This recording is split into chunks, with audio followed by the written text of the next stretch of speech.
Ta-da! I'm back. Welcome back, Ryan. You ready to do another podcast episode with me? No. Episode 501. Boot cut. I'm not ready. Too bad. Now I'm ready.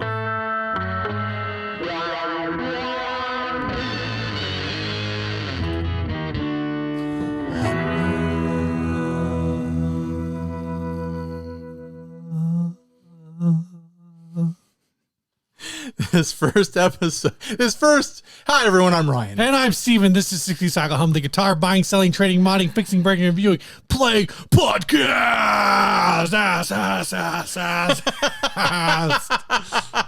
I'm glad you're bringing the energy, Steve, because I am exhausted. Let's do this. Oh, yeah, it's podcasting time. Yeah. This first ad was sent by David Santander.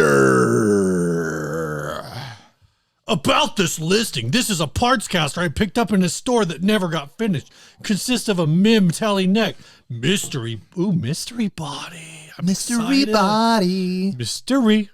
Get the guitar pickups. boys in the garage. Keep this energy up. Pretty cool paint job. Sold as by the end of like, this last ad is sent to you by That's how I feel David right now, man. Santander. Let's get through it. Let's just Pretty do cool it. paint job. Sold as is with gig bag. Show me that price, baby. $169. And it sold. Nice. Nice price. This was sold by David's Cool Gear. It's got a fork sticker on the back. Am I too... Woo! I just think it looks weird that you point the microphone at the center of your eyes. You know where your mouths are. You know where the sound comes out of your face, right? There we go. There you go. That's better. Oh, this is... It's puff paint. It's covered in puff paint, which is like, I don't think we've seen that yet. Of all the weird painted guitars we've seen on this show, I don't think I've seen puff paint yet, which is amazing because like I was starting to have some nostalgia screen grabbing this ad. Like puff paint kind of dominated craft time when I was a child in the 80s and the 90s. Like puff paint was king. And you just don't see it around anymore. Okay, first, a concern. I want to get the bad news out of the way. Okay, hit me with the bad news. I don't know how this paint on the neck is going to hold up. Is not, and that's a good thing. You want it to wear away. You want that gone. Forks_band. It's got a band sticker on it. I'm kind of interested in Forks band. You're interested in the band? Forks. They say it's a MIM Telecaster neck, but the body is a mystery body. Is it fair to assume that it could be a Mexican Telecaster body as well? It doesn't look like it's mismatched to the neck. Like, yeah, I don't see why not. The hardware looks decent. I cannot peg a MIM body just from these photos, but it could be Fender. It could be just like a Squire body. It looks like a decent Telecaster body. I'll say yeah, it that. looks fine. Like there's no reason to suspect that it's anything other than the body that came with the neck. It's got some finish cracking going on in the back. Yeah, it's seen some abuse. That's interesting. Forks is an indie jam band based in Baltimore, Maryland and DC. Next show is March 29th at Electric Maid. March 9th next year? They're booked out way in advance. Or maybe March 9th. That's what I wanted to see. There's the guitar They got in it. action. There it is. April 6th, 2018. They were playing in a climbing gym? Yeah. That's a cool gig. So this was probably sold to this shop or whatever, which is I picked up at a store. It probably ended up in the store. I wonder, like, being sold by this band. I mean, this guitar has been gigged, and it looks like the paint is held up. I wonder how long puff paint would hold up underneath the stress of regular playing. Like, is that going to get gross and weird? Is like skin grease and stuff like going to get built up in the spaces in between? There's several. Thank you for including audio, Steve. It's just running audio. Sorry. I know. You know, you can turn down. There you go. There's several photos of this guitar. It looks like it may have had more puff paint on it at one. Oh, maybe this is, I don't know. This seems really cool to me. It sold for a great price. This is cooler than it should be. $169 plus $75 shipping. So that's kind of rough. But otherwise, I mean, you're potentially getting a Mexican Telecaster for under $200. $245 after shipping. I mean, yeah, I think this is and all this puff paint. If you don't want it, you can scrape it away, right? Yeah. I think of all the paints, that will be the easiest to scrape away. Not easy, but the easiest. I do wish there was a picture of the back of the neck, because I would like to know what year this is. Just from the zoom in on the headstock, I think this is a after 2009 model. But it's kind of hard to say. No, you know what? This is a Squire. You're probably right. I think this is a Squire neck. So this might be one of those deluxe. This whole thing might be Squire. But then they said, why do they think it's MIM then? I don't know. I say it's Squire because there's no plastic around the truss hole. Around the truss hole. Yeah. No plastic, no trust. I don't trust it if there's no plastic there. No, you're probably right. It probably is a Squire. But look at that bridge pickup. I bet that's an aftermarket bridge pickup. Someone put a good pickup in this. The hardware looks good. Like, it looks like decent quality something. They put strap locks on it at some point. Yeah. So you know it's been gigged. Well, we know it's been gigged because we saw the picture. Also, it's got all sorts of cracks through the bodies and stuff. I don't know, if it's Squire, then it's not as great of a deal as I thought it was. But still, it looks cool. Someone got it. Yeah. I don't hate it. I feel like I would be irritated by the puff paint, like feeling it against my skin in that area. But I don't hate the art, actually. And depending, well, the $75 shipping was probably fixed. I don't think that's calculated. Because I know David, ballpark, he lives in an area where I think shipping can be a little tricky. But I think that $75 is a fixed shipping rate. So, I mean, maybe someone bought it local and just picked it up. Yeah. If you could get this for $170. Yeah, that's a great price. Buy. You guys disagree with us. You think this is lame and dumb? Tell us in the comment section. But I don't know. Okay, what I was going to say... Maybe I just feel like getting the episode over with because I'm so tired. What I was going to say is this guitar reminds me of that desert guitar that we did with Phil at GearFest, where like it's got that for me. It's got a vibe. I remember, I don't think you were necessarily a fan of that guitar's art, but for me, this guitar and that guitar have kind of that similar vibe to it that just resonates somewhere. It's resonating somewhere. Yeah. All right. Below my heart, deep in my soul. Somewhere below your heart, deep in your soul. Is it above or below the waist? My heart's here. Yeah. My soul is like here. Your soul's down there on your diaphragm. Is that that's still like above the rib cage. Is it? I don't know where your rib cage starts and ends, Steve. My rib cage ends right here. My rib cage starts here and it ends about right there. The edge of it, yeah. There's definitely a bone right here. Like there's my rib cage right there. I think this on the sides. I think this is diaphragm. This is bone. This is my sternum. Exhilarating for the audio folks. Oh, you know what? I tried to squeeze this into the premiere a couple weeks ago. If you want, one way that you can help us out is go listen to this podcast on Spotify and just mute it. Just play it a bunch of times. Just play it a bunch of times. So that Steve's ads that he made custom for the audio get some playtime, and we make pennies upon pennies upon pennies. We're actually pulling in like $40 here and there. Like, it's actually kind of impressive. It's like a $14. I think it's the rates are 14 and 11. Help us get Spotify's money. Yeah, by cheating the system and just letting the episodes play over and over again. Or don't, whatever. Or don't, yeah. They probably have a way to listen to our podcast. Actually, figure out if we're asking people to cheat for us. A better way to support this program is to head on over to Patreon.com. We're doing that already. Do you got more to say about this? No, I don't. I'm glad it's sold. I hope someone's happy with it. Head on over to Patreon.com/60 Cycle Humcast, where for as little as $1 or as much as say $5 or $10 or whatever dollar amount you decide that you want to pledge monthly, or you can do an annual pledge. You know, you can do it that way. Well, I think you can only do the tiers annually, but maybe not. I don't know. But go check that out, and that's a way to support the show. You can get it all done at one time and just pay a lump sum once a year, or you could pledge once a month if you want to. You could pledge this money for 1 month and then cancel it right away and be like, I'm never doing it again. I learned my lesson. NAMM is coming. Do whatever you want. Never support us. It's fine. NAMM is coming up, so of course that Patreon fund is going to be put to use to. I feel like we should stop cover talking our about room NAMM. and board. Well, I'm talking about things that the Patreon spends. I know. It's a trip that we're taking in a few months, and we're going to have to cover it. We're going to have to spend money on NAMM. That's true. That's all I'm saying. It takes money to travel an hour and a half away from here and have a hotel and pay for food and stuff like that.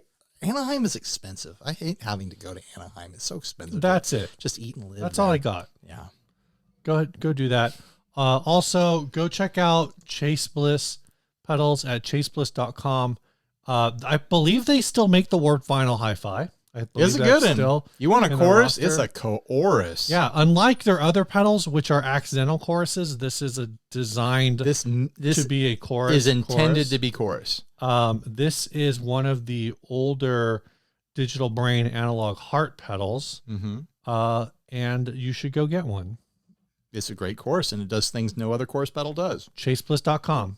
You go over there. Go over there, get on their mailing list, follow them on social media, tell them that we sent you. Ryan, you want to do this next ad? I do, Steve. It's all I've been thinking about. All right, this next ad is called We Rid Bass, and it was sent by David Sandman. Okay, all right. I spelled it wrong.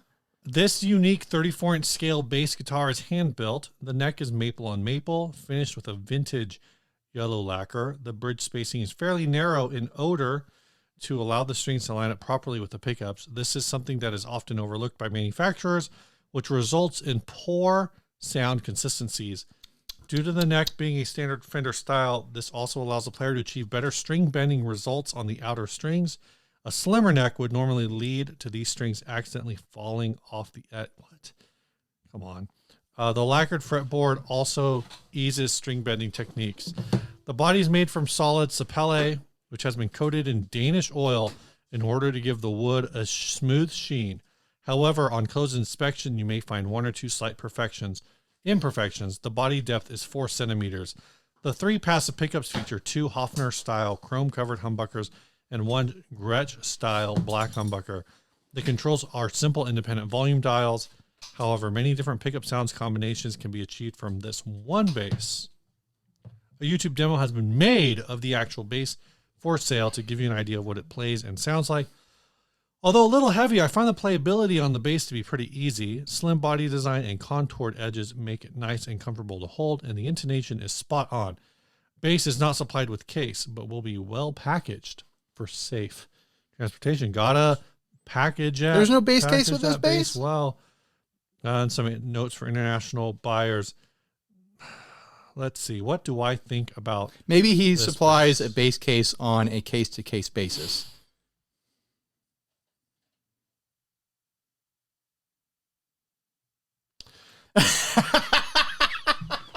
This bass has a signature on it. Martin Scott, it looks like, is the branding that's placed on here. Steve, where's the price? I think this bass $384. It's not a bad price. It's in the UK, so that shipping is going to be pretty high. But yeah, sure. And Martin Scott Instruments SB bass, 2017. I feel like for all of, so this kind of goes back to conversation that I don't know if you were there for it, but at least I was there for it. Maybe we were both there for it. Who was there? Conversation Who knows? I had with Doug Cower, at least. Okay. Gosh, I don't know, 6-7 years ago at this point, 8 years ago, maybe.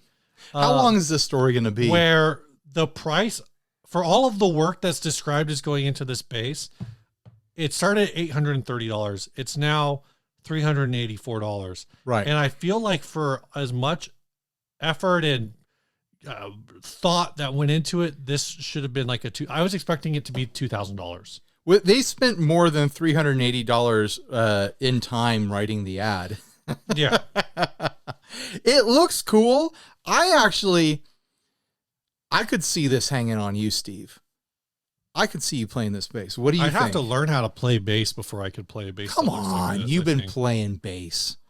You've been playing bass forever. I feel like this is like a funky fusion bass. Nah, dude, you could be fine. This isn't a punk rock bass. No, you could punk it up.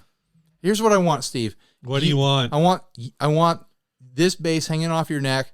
I want that Telecaster in the beginning of the show hanging off my neck, and we start a psychedelic jam band.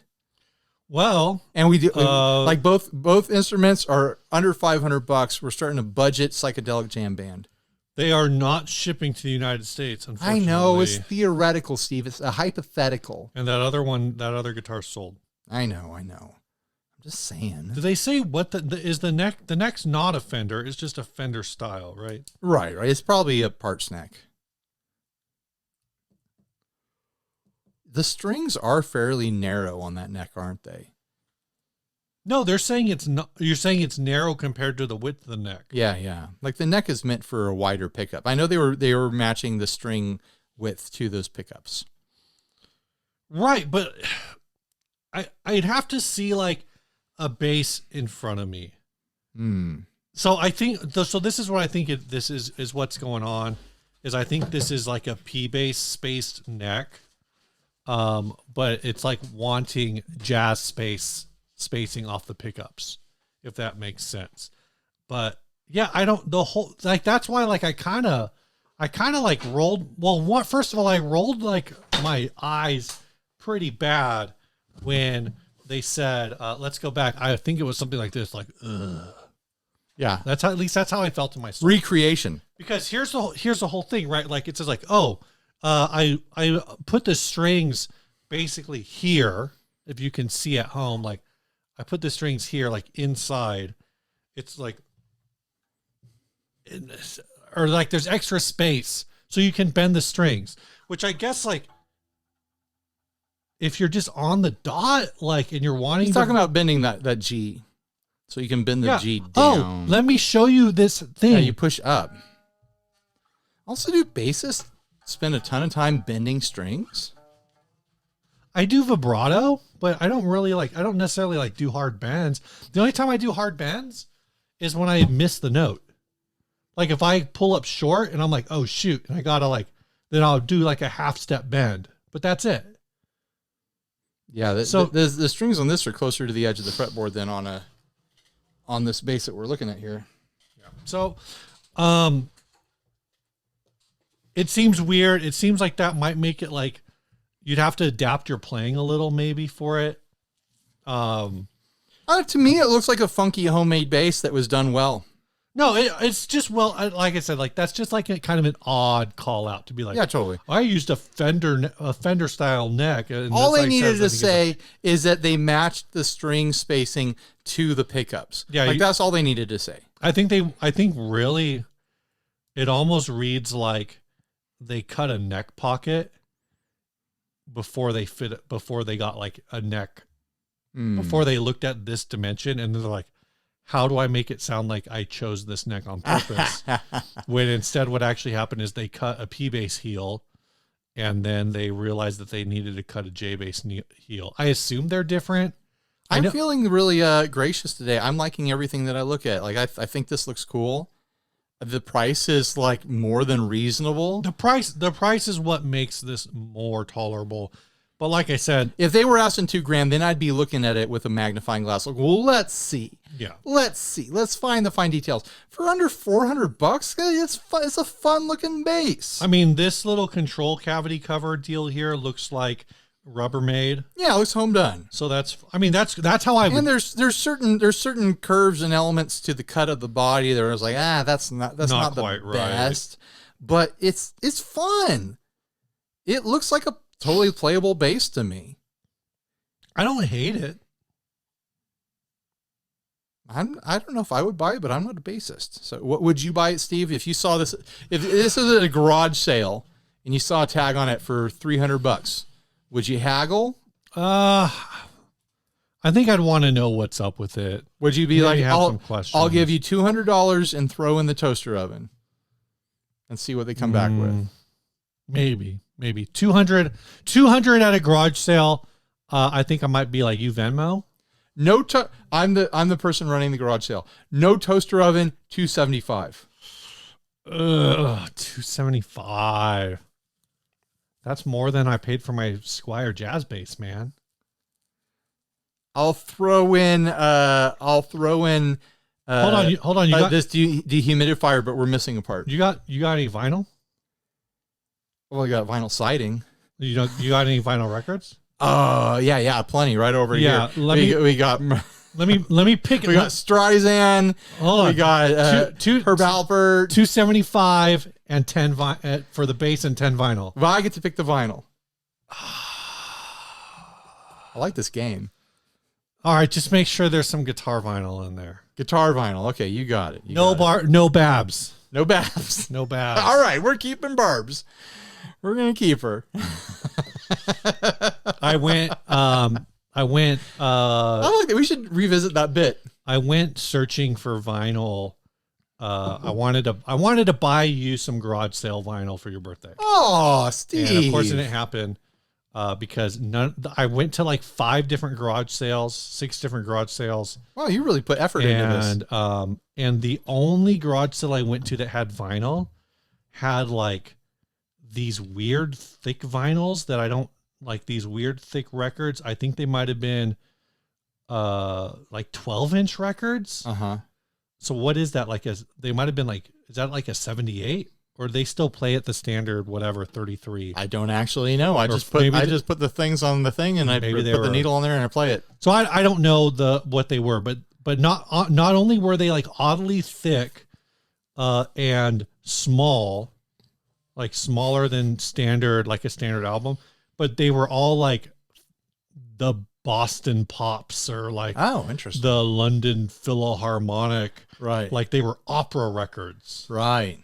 It's high class stuff. And so they wanted and they were like a collection. It was like 6 records in a box. They wanted like $30 for them. I was like, no, Ryan's not worth that much. I'm not actually. Well, because I'm really not. More so like I was looking for like specific weird, the kind of, I know what kind of vinyl you own. I know what kind of vinyl you buy when you go to like Kobe's and stuff. Yeah. I get I get the weird stuff. I get like Bach on theremin. Yeah. I was looking for good guitar rock hits of the 70s compilation.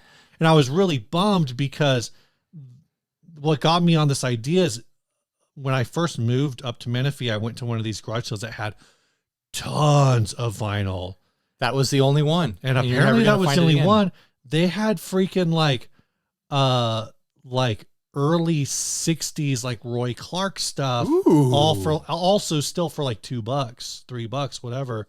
And I kind of just took a pass on it at the time, but now I'm just like, oh, I should have bought all of those weird old country records. Yeah. Like none of them were like the name stuff. It was, these like Nashville Sound presents Roy Clark, like kind of stuff. So I was like, it's the cheesy records. It's not like the classics. Totally. Yeah. It's not Marty Robbins Gunfighter. It's Marty Robbins does New York City. Right. Kind of stuff. So anyway, it's like Teen Dance Party compilation. Yeah. Teen Dance Party, Marty Robbins. Someone really loved Marty Robbins, apparently. And then this lady goes like, oh, is any of this like country music? And I pulled that one out. I was like, you should buy this, lady. Yeah. If you're looking for like an old country album, this is like country 60s country, but it's like the whole thing. Like I said, I think it was Roy Clark, and they were all wearing suits, so it wasn't like I keep saying Roy Clark. It was Buck Owens. Oh man! But it was like Buck Owens in a suit. It was weird. Yeah. So I think it was like early Buck Owens. It wasn't Hee Haw Buck Owens. Anyway, cool story, bro. How do we get on that topic? I have no idea. About vinyl. I'm like deliriously tired now. I'm so confused. What just happened? I don't know. Are we still talking about that bass? Oh, we're talking about vinyl. We're talking about that you got to throw in 10 vinyl with this bass for $275. Woo! Glad I figured that one out. This is irresponsible podcasting. I'm so tired. Why? Oh yeah, you said you didn't sleep last night. I haven't slept good for the past couple nights. I'm going to hopefully start sleeping real good. Guess what? What's next is what's new. I'm hopefully going to start sleeping real good because by the time this episode airs, I should be like like 10 days into using a CPAP machine. Snore no more, huh? So it's going to replace that snoring that I do with the all night whir of a air pump. Well, it's funny. Yeah. So yeah. What's your wife think about this? Well, I was like, well, turns out I got it, and I'm going to get the machine. And she's like, oh, you're going to have a machine in here like to sleep? I was like, well, it's just going to be like white noise. Yeah. And she's like, she already has trouble sleeping. Like she's kind of a bit of an insomniac. And then the snoring like wakes, and she's a light sleeper. So the snoring wakes her up. How did she sleep with your snoring? I don't know. No, she didn't. That's the problem. Maybe she's not a light sleeper. Maybe she just doesn't sleep well when someone's like scream snoring next to her. I'm not scream snoring. My lungs stay in my body. So now, you know, we're going to have to get used to this. Have you ever heard a recording of you snoring?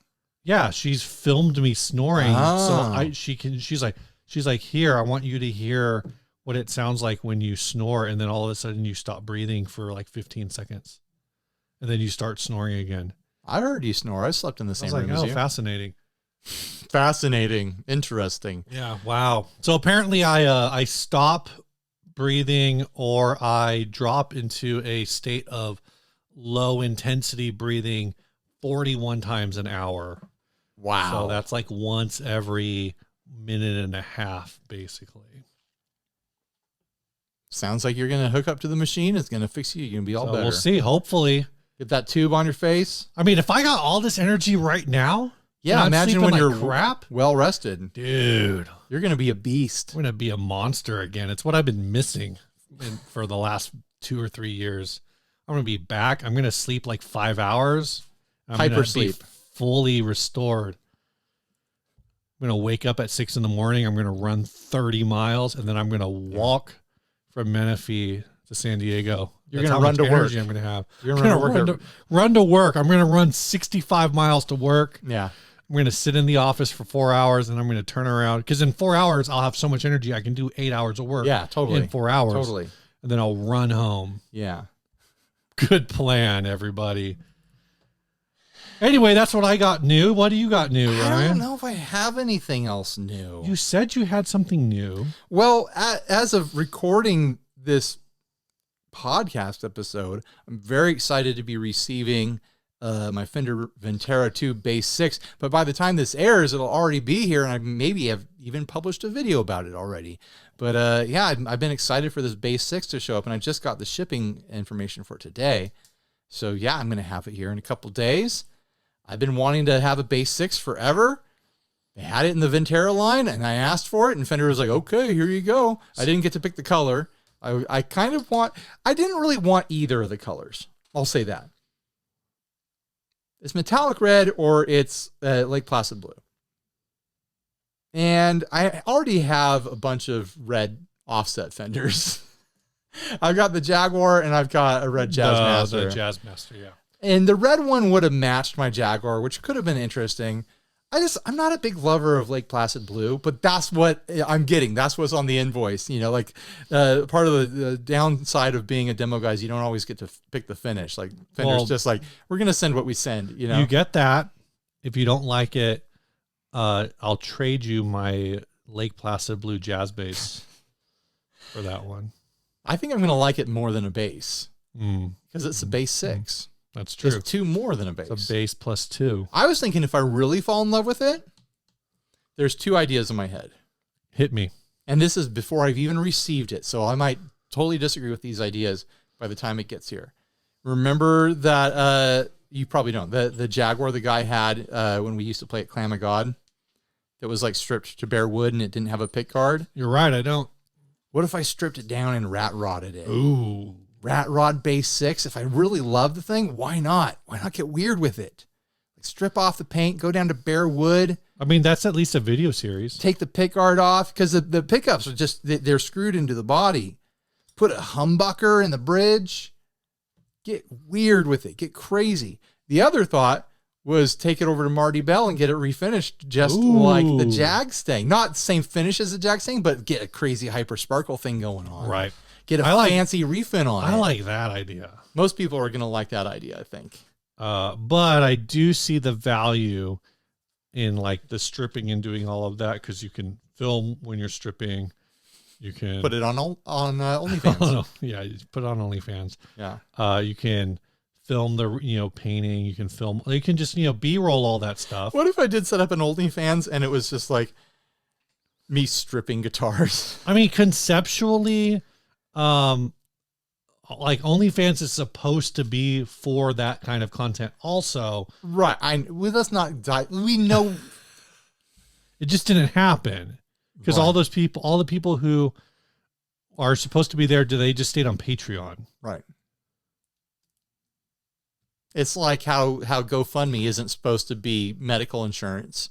Right. But it is. Right. It's a site where, people go on there and they ask for money so they can either live or die, and they either get it or they don't, which is a very dark reality of the world that we live in. I'll say, this is veering political. Here we go. I would like to not. We're gonna get an iTunes review. I would like to not veer too political. However, Mrs. Hum made a Facebook post the other day where she said that some millennials are looking at their retirement plan and considering I forget what the phrasing she did it. Basically, like intentional unaliving, sure, end of life insurance or whatever.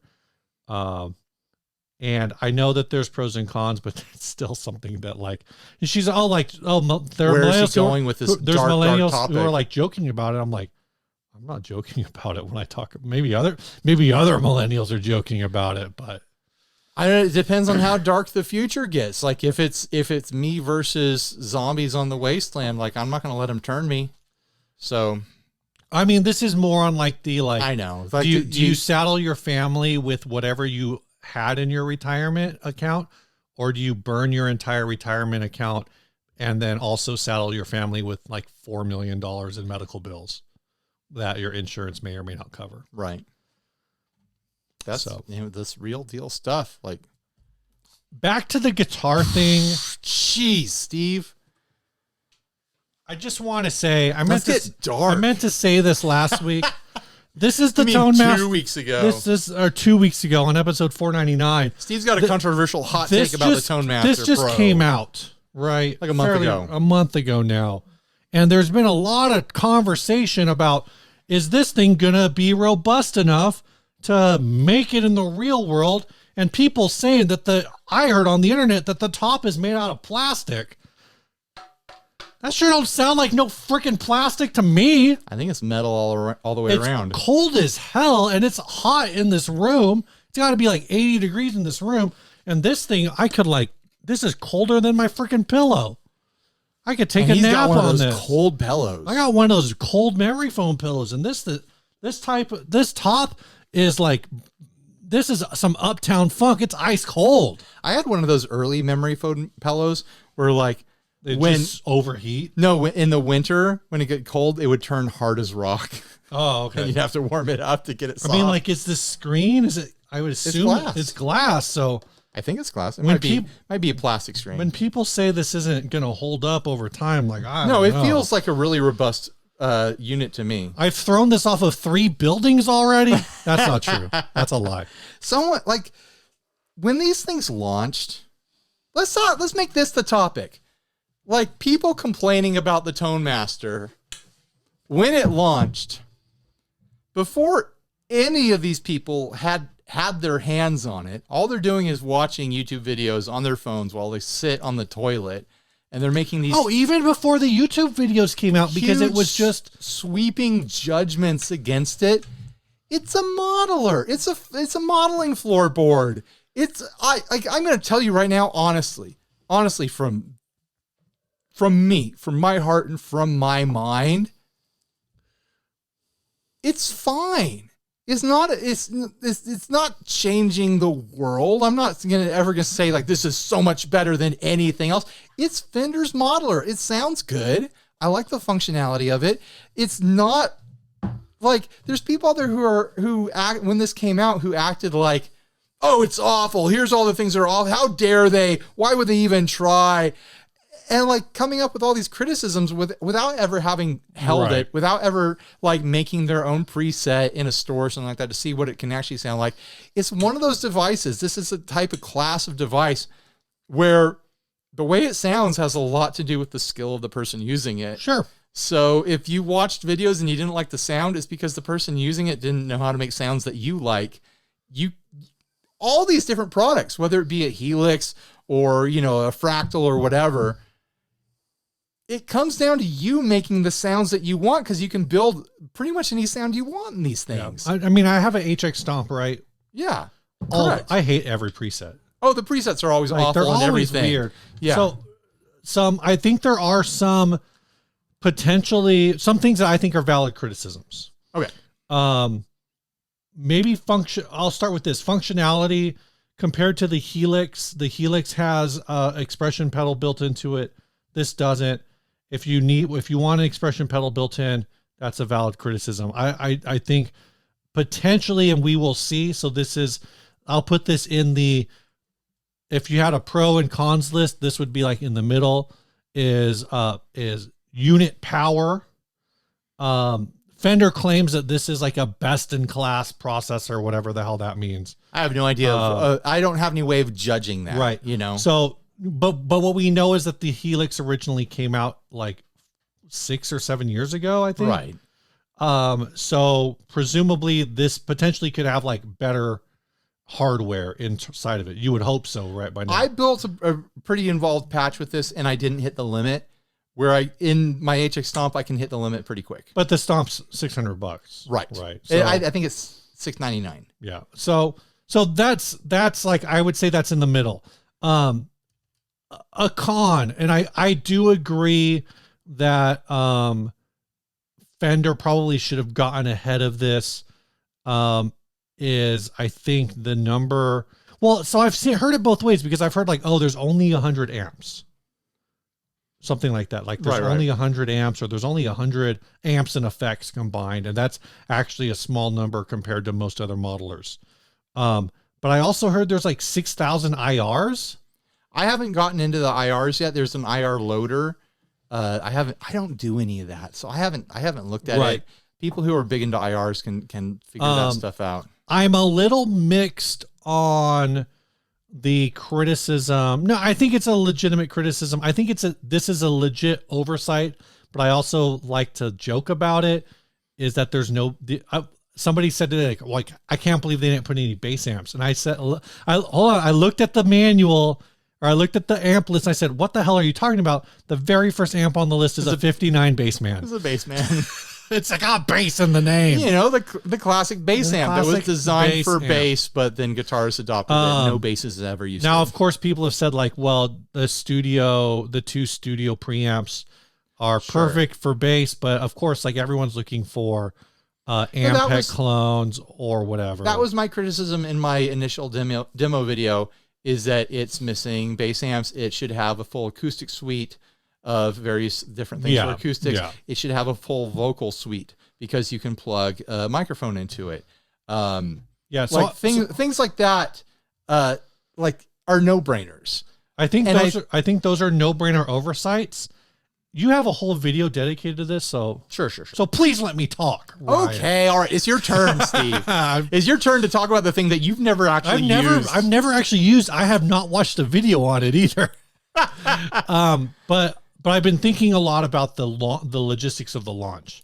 Sure. And I think the bass amps, the vocal effects, that kind of stuff those are oversights. And I think that leads into another very significant. I have a strong suspicion all that stuff is going to be updates. But I think that's part of the concern too, is that Fenders, they don't have a great track record with digital products. Somebody pointed out that they bought a Super Champ XD back in the day because they were on the understanding that it was going to be getting upgrades every few months or every year or so or whatever. And they basically, I think, got like one upgrade and they were done with it. all the Fender's pedal lines. I guess the Hammertone's been around for a couple years maybe now, but the other pedals, the ones that kind of look Strymon-y, right? Do they still make those? I don't know. No, they don't really get talked about a lot. I heard that they didn't do great. So that's a tough thing, is for the people are concerned that if the Tonemaster Pro doesn't do well, that Fender will abandon it. And then the issue becomes then that people who would be interested don't want to buy a brick. Right. Totally. So they're like, that's totally fair. That's totally fair criticism. Like I have this because I'm a demo channel and they sent it to me. Yeah. Like I before having a demo channel, I was a cheap ass. Like I bought cheap stuff all the time. I wouldn't have been the target market for this. I would have drooled over it, especially when hearing that reverb drip in a demo. If anyone else out there managed to get around to making a video that featured the reverb drip, I would have drooled over that. But I can't see myself being the target market in reality for this. I never would have plopped down the money for this sort of thing, but I can appreciate it for what it is. And comparing it to other things on the market that I've tried, like I think it holds up just fine. But yeah, the criticism that it needs to have more and it needs to have a proven track record of updates.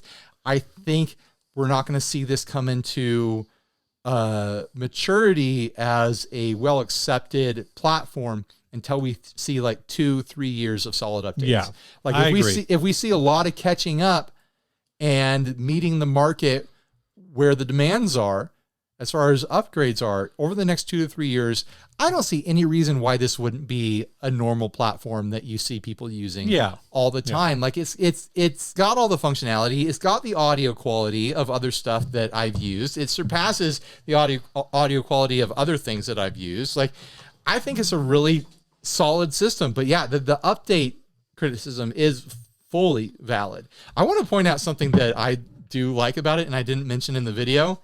Look at that right there. You just plug an IEC right in there. So many other things use an external brick or like a wall wart or something like that.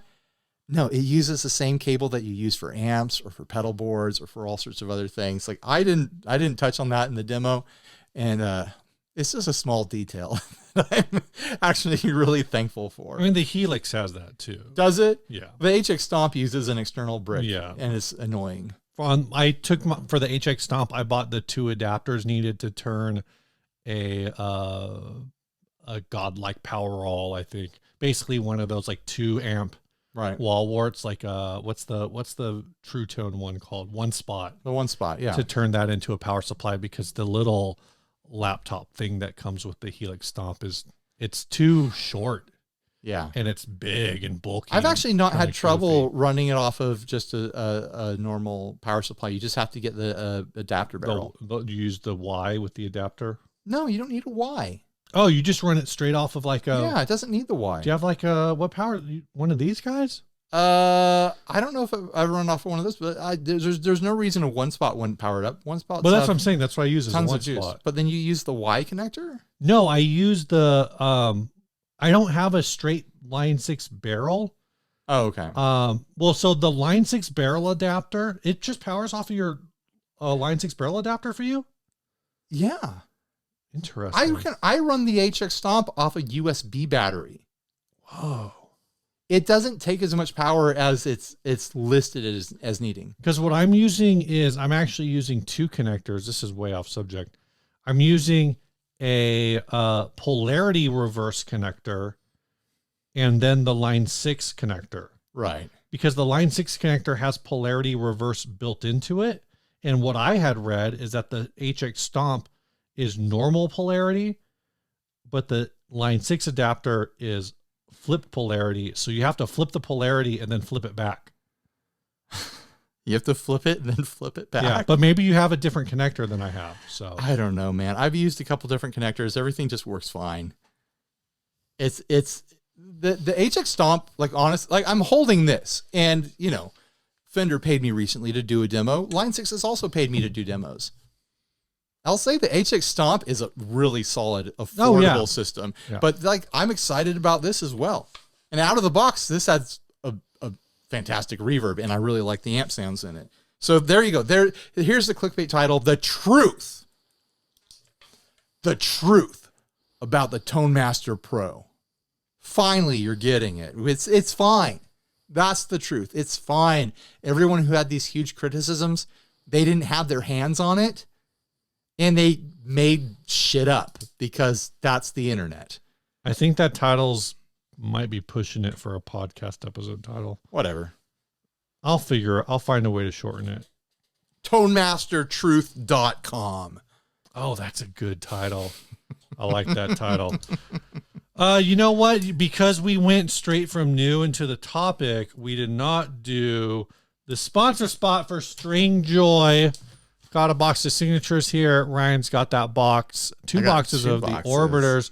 String Joy strings. We got this. You know, somebody pointed out on a video, we always talk about like, oh, you can do all this crazy shit with String Joy, with the String Joy custom string thing. String Goy? String Goys.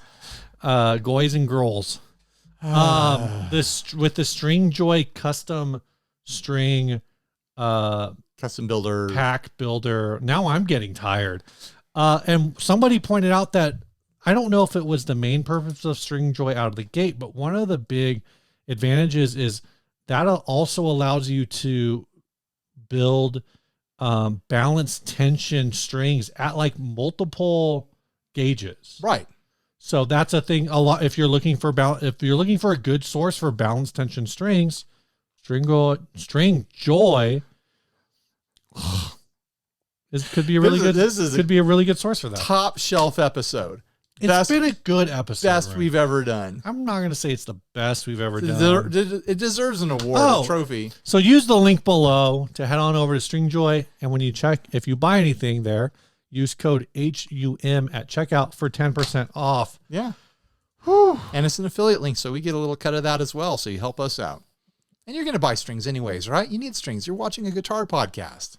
You use strings all the time. This last ad is $140.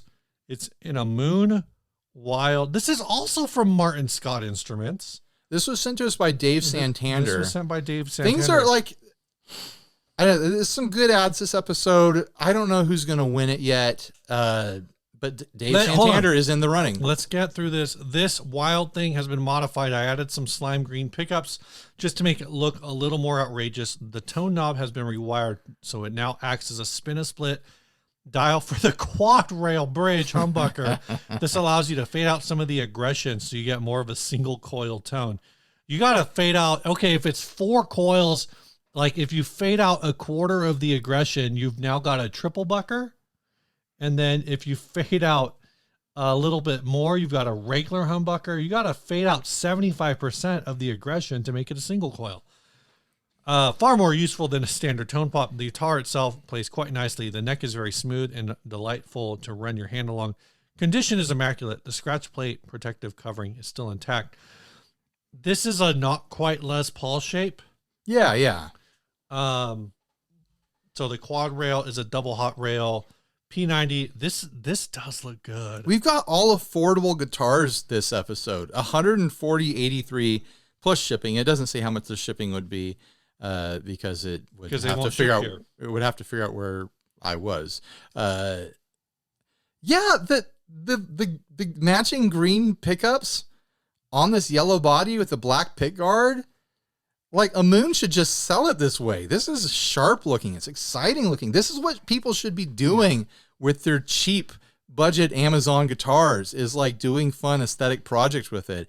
I don't know what this guy's deal is with this. Like he still has the plastic cover on the neck P90, as you can see right here. So it's like he put it together, but did he play it? No, there's still the plastic cover on the pickguard too. Yeah, I see that as well. It's like, is this like some sort of flipping operation, or did he put it together and he's like, never mind, I don't want it. Well, because he's got this, and then that bass actually has the Martin Scott Instruments logo on the. Is this a Martin Scott as well? Yeah. Oh my gosh. Yeah. So 2 of these are Martin Scotts. What a coincidence. The Weerid bass was also a Martin Scott instrument. That's funny. Though this one, who knows? Who knows where? I don't think I've ever spent any real time with a quad bucker. I don't think I have either. And when I was screen grabbing this ad, I was realizing, because I saw the quad bucker and was like, oh, I bet that sounds like mud. And then I thought about it a second and I was like, I've never actually played one of those. Why is that thought in my head? Like, oh, it's from being on Harmony Central in the late 90s and early 2000s. And I was young and impressionable, and I just saw a bunch of people say that about the quad buckers that came in Kramer guitars back then. I've always heard they sound. I mean, it's a quad rail, so you take. I mean, how can it not sound like mud? But like, what if it doesn't? You already take a hot rail, which is like Right. a 12K or whatever, single coil humbucker, and you slap another one on there. So you basically got like what, like a 20K humbucker. You think it's just going to be such high output that it's going to sound like crap. I want to see Gun Street come out with some sort of switching system just for a quad bucker. I want to see Gun Street come out with a quad bucker. I want to see Gun Street come out with a octabucker. I want a guitar that's got 2 Schecter triple buckers in it. I've always wanted to hear what like one rail wound as a single pickup would sound like.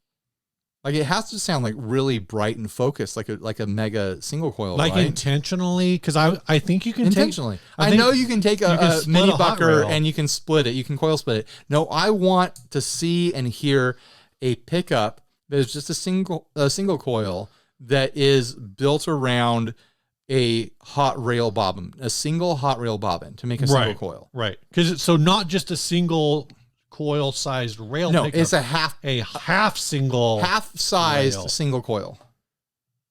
Like I want to know what that would sound like. Someone's got to have that. It's got to be like super spaghetti western. That's what I imagine in my head. I bet if you go to the right, like guitar, like kind of trade show sort of thing. I bet you could find one. Someone's got to have one in a guitar somewhere. They would look cool, like these little like thin blade rails. You could fit a ton of them across a guitar. Like you could put 6 of them, one for each string. If you put 6 of them, it would be the same magnetic pull as 3 mini buckers, right? Or as 3 hot rails, which is a totally normal and standard thing to do. But you could put them in different places across the neck, across the body. You know, and combine them in different ways. Creative switching systems and blending systems and whatnot. I have no idea. Like it sounds like you understand the blending system. Like it slowly blends out the coils. I don't understand the blending system. Never heard of that in my life. If that's how that works, like that sounds incredible. I was making a joke because he said this allows you to fade out some of the aggression. I was like, oh yeah, like full aggression is 4 pickups, and then that was a joke. Excuse me. I wonder where you got the matching pickups, like. Because that the green on that P90 matches the green on the quad bucker perfectly. There's a company, I think Dragonfire Pickups, who I will say, because he's gonna message me and be like, well, you should have said I said that. Snarky is really into like looking at the Dragonfire website, so I know they do colored bobbins for certain pickups, so this possibly could be one of them. I don't know that for sure. Hi, Snarky. So what was the price on this again? It was in the 100. 140.83. 140.83. If you're in the UK. I think that's a good price. I don't remember what these go for new. I wouldn't know what they go for new in the UK, but I feel like that is squarely new Amazon-ish prices for these sorts of things. The Dragonfire ones are black rails. Those look better. So and it's a 23K pickup. Holy hell. So that's too much. Yeah, I bet it sounds like mud. So yeah, it looks like there's not a clean amp on Earth that's still clean after you hit it with. You those could things. just buy these kinds of pickups off of like Dragonfire has some. A bunch of just Amazon, AliExpress. It's a cool looking guitar. It's a cool price. I don't know. Someone go buy it. So what do we think, Steve? Who's going to win the Adventurers Club? We've got the Puff Paint. I already know what I'm voting for. We've got the Ammoon that we just covered from David Santander. Yep. We have the Puff Paint from Dave Santander. Yep. And then the Weird Bass. Which is sent by Dave Santander. At this point, it's anyone's game because I don't have a favorite picked yet. Oh, my favorite's definitely the Puff Paint. The puff paint is your favorite? We learned a little bit about the band that's got their sticker on the back. Yeah. I think that was fun. They were playing in a climbing gym. They were playing in a climbing gym. They playing in front of the Washington Monument. Did they? I liked the finish of that guitar. I just like that guitar overall. I like the puff paint one. That's my pick. It's Dave Santander's lucky day because I'm going to go with you. All right. Sure. So you pulled me over. The puff paint Telecaster gets it. Thanks everyone who sent us ads that we could use this week. Yeah, and thanks, congratulations to Dave Santander. Yeah. For this puff paint that we'll be getting in touch with you to line. And so sorry to everyone. Digital gift card. So sorry to everyone that didn't win. Everyone, so try entering. Send us more ads.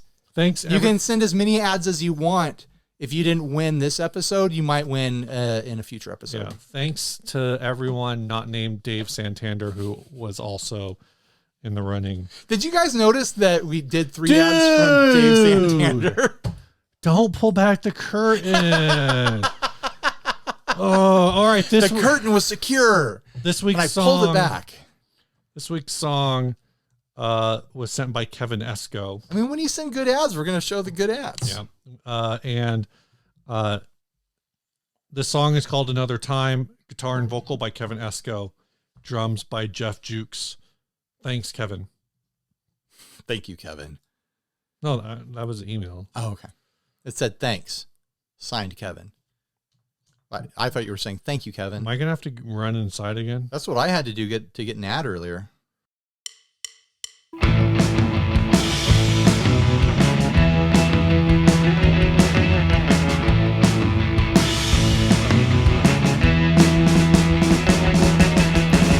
Riding on the last train to town, waiting for the sun to go down. Letting go, 'cause that's not me. Feel that I'm not me. Riding on the last train to town. I've got a picture in my mind. There is a feeling I can't find. I'm lost when I think of you. Something will pull me through. I've got a picture in my mind. The sun shines on everyone. The shade hides me when I run. When I run.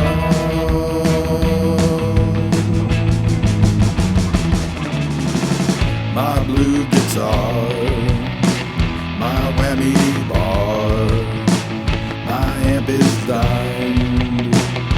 Another time, another time. Another time, I found another way to ride. It took me to the other side. Another path to take leaves me hanging on the brake. I found another way to ride. The sun shines on everyone. The shade hides me when I run. When I run.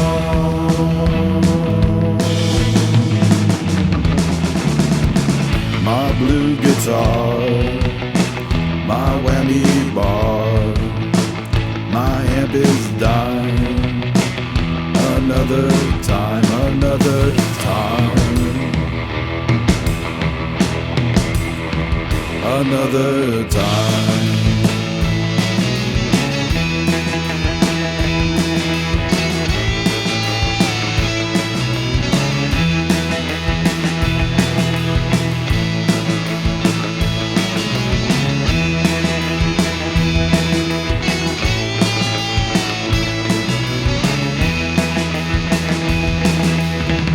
The sun shines on everyone. The shade hides me when I run. When I run.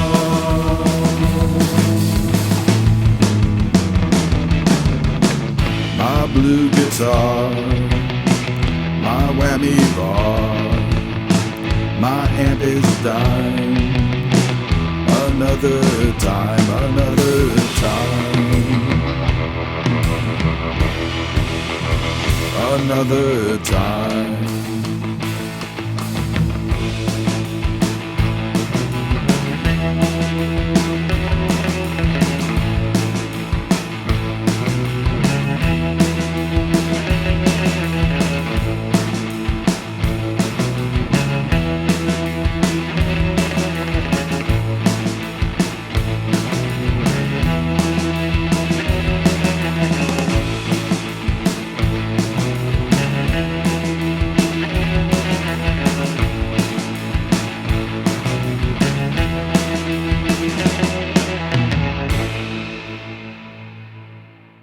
Fun song. Yeah, thanks, Kevin. That sounded great. Yeah. It's a little surfy, a little gothy at the same time. I like your deep voice. I like the kazoo solos going on in the background. Do you think that was really a kazoo? That's what it sounded like to me. I just thought it was like a really buzzy fuzz. A nice buzzy fuzz. It might have been. Who can say? Kazoo guitar. All right. Bye, everybody. Stay grounded.